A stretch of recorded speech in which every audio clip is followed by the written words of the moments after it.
All right, we're live. All right, this is Mike with Bright Energy. I'm Mike Norvell with Bright Energy, and we've been having some people ask us about the demo I talk about, and apparently they can't find it online anywhere, and I looked around, I couldn't either, so let's make one. Okay, so what's the demo we're talking about? We're talking about a demo about radiant barrier, okay, whether it's a little piece like this, or it's a bigger piece like this, okay? Big piece. It comes in 4-foot rolls, 6-foot rolls. They come 150, 125, come in 1,000-foot rolls. We can get in all kind of different shapes and sizes depending on the job we're doing. The main thing that we use in attics and residential homes though is this. It's thin, it is extremely lightweight, it's double-sided, it's very reflective on both sides, okay, and it is tough. I mean, seriously, you can't rip it, you can't tear it. I've had bigger, stronger guys than me try to tear it apart. You can't do it. Why is that important?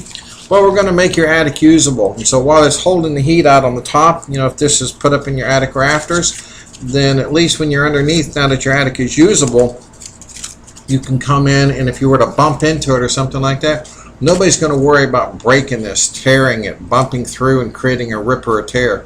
I don't think so. This stuff is tough. I mean, it is really, really tough. It's the same stuff that they use on NASA. It's up on all the satellites, but that's all for a different video.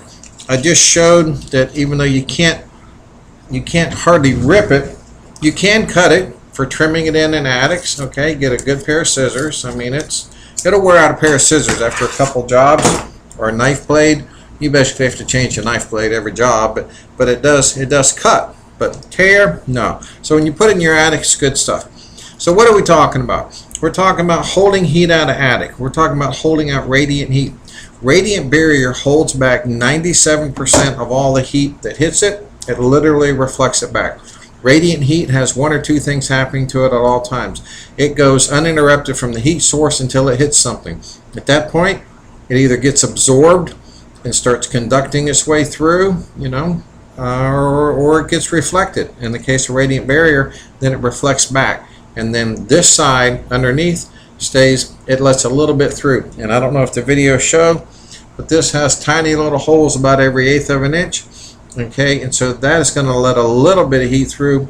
But in attics, especially here in Florida, we don't want to have any moisture buildup. And so this becomes a breathable membrane and not a moisture barrier. Very, very important. Because the other part we want in an attic is ventilation. We don't want excess heat building up in an attic. We're going to introduce the gun right now. This is a Ryobi laser heat gun, okay? And with this laser, it can read the temperature, okay? It shows the temperature of my computer screen right there. It went off, it's 85 degrees. Hopefully I'm still alive, I'm 95 degrees right about now, okay? Air's on. Shooting the walls over there, it's kind of cool in the office at 78 degrees. Okay, we just want you to believe that this gun is good. It's good for up to about 20 feet, and that way we can just find hot spots in an attic or other parts of your house. We can also find leaks on a gasket or something, and like on an air conditioner or a refrigerator, or a gasket around a window. And the other thing we do with this is we check vent temperatures in a house, where we can just shoot it straight up and we can see what the duct temperature is coming through. One of the big things that really opens people's eyes is that when we check duct temperature when your air conditioner is on, really funny thing, it's in the 55, 56, 57 degree range. It takes that kind of coolness to make you feel like something is actually cooling down in the house. Now if we turn the air conditioner off, not just down, but literally turn it off, and then we sit there and shoot that same duct, you'll see that within a minute, it's lost 10 degrees, 15 degrees, and keeps going. Within 5 to 8 minutes, it might be up there 100, 120 degrees at that duct. It really is. We show this to people all the time, and they're amazed, and they're like, what happened? How is this thing so hot? Obviously, there's no heat being introduced to the house. You think about heat rising, right? No, this is heat coming through. Radiant heat pushes down through the roof into the attic, and it goes ahead and collects in there, and because you don't have enough ventilation and combined with radiant heat coming through, it gets trapped in there and it starts superheating, and the heat literally penetrates your ducts. We find attics on a regular basis 140, 150. The worst I've seen this summer is 173 degrees. Believe it or not, 173 degrees. And that heat comes through your ductwork, and then literally in each room starts heating the ductwork and pushes down. It pushes down inside every single room. This little gun actually shows that. Now we've got the demo light over here. Let me show this. I'm going to turn this on. Can we see it? Okay, zoom in a little bit. Get a little closer. All this is a piece of, it's a regular work light that you can go to any home improvement store. Okay, and we turn it around sideways. You can just see it's just a piece of plywood. You can see here, just a piece of plywood across the top. This is a 1500 watt bulb, and the radiant barrier, when it's installed, we always staple it up as you're supposed to, and we staple it up to the rafters. This represents one rafter, two rafters, and then we staple it across, and that creates an air gap. Now this should have been about the same temperature as everything else, and it's already, because I've been talking, you read that, it's already up to 123 degrees, and this over here, 81. This is,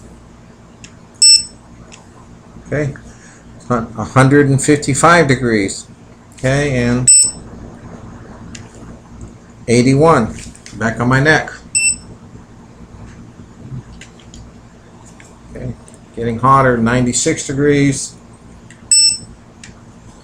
The wall up there is still 78. This is actually 200. It's now 200 degrees. This is hot. Okay, trust me, this is hot. And this is 81 degrees. Now, radiant barrier, people talk about. I'm going to turn this off. Is this getting hot very quickly? I just did another demo, so it started off a little bit hotter. But people talk about, well, I'm just going to get this stuff with a foil already on it. Is it going to stop the heat? I don't know. Let me see. Yo. Okay, without the air gap, you can't hold your hand here. Okay, and I want to do a good video, but I'm not going to blister myself just for the sake of doing it. This is hot. Okay, this heat, the heat is inside here. That's why we always include at least one solar powered attic fan, because as it runs across, you have all the heat being trapped in there, and this helps pull it out. Here's a quick little demo that we make that we should put in our shows. And this is basically represents a roof line, and this represents the inside of a house, what it looks like when we get done with it. We leave it open at the top and leave it open at the bottom.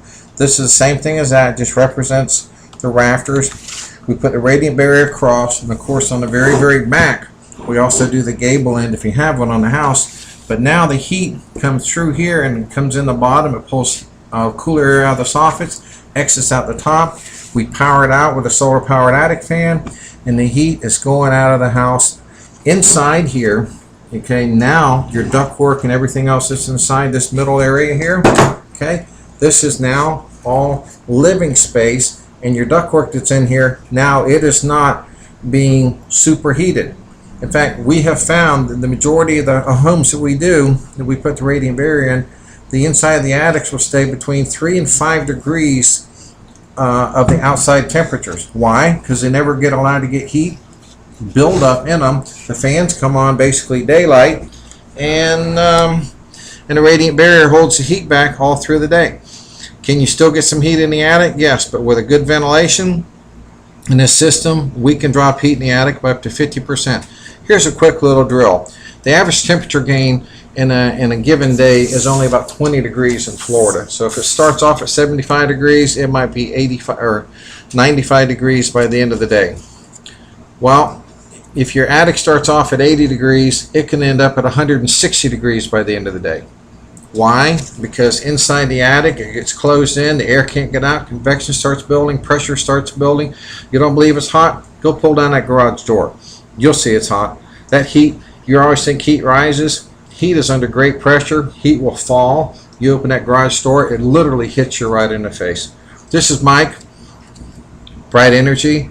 We'll come out and do this demo in your house. We'll show you how it works, and we'll show you how we can make your house cooler, more comfortable, save your electric bill, and almost more importantly, we can also save you having to replace that expensive compressor or whole air conditioning unit, because it's not going to have to run as much. They don't cycle as much. God bless you. We're out of here again. Mike, Bright Energy. Hope you enjoyed the video.